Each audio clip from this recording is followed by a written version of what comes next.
एक फ्रीलांसर का केस आया कि सर मुझे ना तो ठीक से नींद आती है, मेरी नींद पूरी नहीं होती, मेरी भूख जो है वो डिस्टर्ब हो गई है, ना तो ठीक से भूख लगती है और मैदे के बहुत ज़्यादा मसाइल बढ़ गए हैं।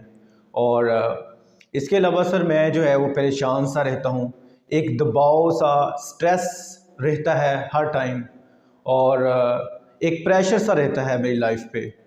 और जो हैप्पीनेस है, मेरी खुशी है, वो पहले से बहुत कम हो चुकी है और मैं अकेला हो गया हूँ और बहुत ही ज़्यादा अकेला महसूस करता हूँ। अच्छा, ये स्टोरी जो मैं आपको सुना रहा हूँ ये एक फ्रीलांसर की स्टोरी है।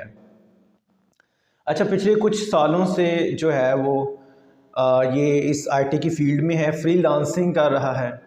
और अच्छा, वो जो उसकी जो रूटीन थी वो कह रहा था कि मैं एक सेपरेट हूँ, वर्क फ्रॉम होम करता हूँ, अकेला